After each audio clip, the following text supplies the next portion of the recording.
Okay, I'm gonna show a couple of basic clay techniques. Just basic construction and a couple of pointers about the texture of clay. I'm gonna put this big piece back in the bag so that it doesn't dry out. And I'm just gonna work with the smaller piece. So, this is a natural air dry clay that can then be fired in a kiln. The texture is fairly soft. It's new.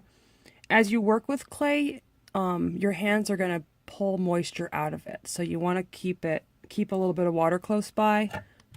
Any container of water will do. And then I put a few pieces of clay in this water. They'll slowly dissolve and form something called slip, which is water and clay mixed together. As you work with it, you can see it'll start to crack and dry. That's when you want water. So dip your fingers in the water and just smooth the surface as you go.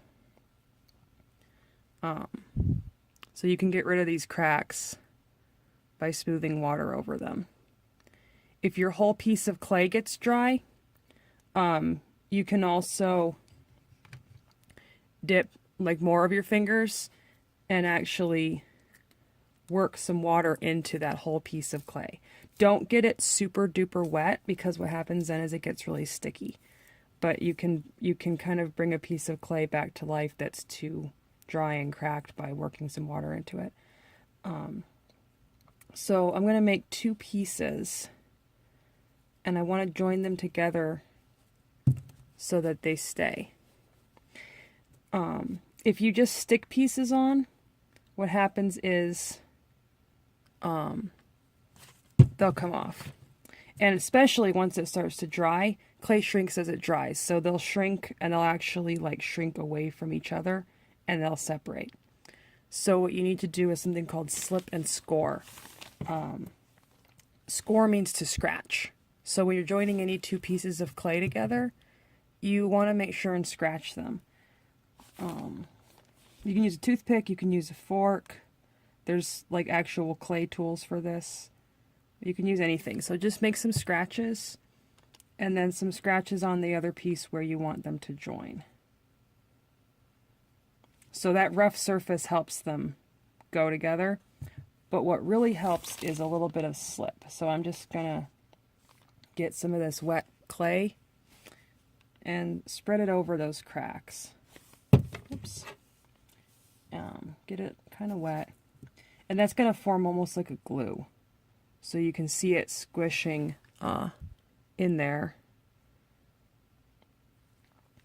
And when you do that, they're a lot stronger. If you want to make it really strong, you can even blend these two together. There's blending tools that are especially for clay, but you can use anything.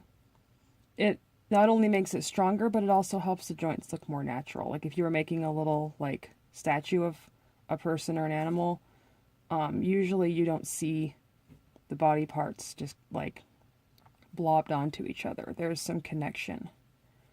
So you can press the clay together and smooth it. And then that joint will last through the drying process, and it will last in the kiln. It's basically one piece of clay now again.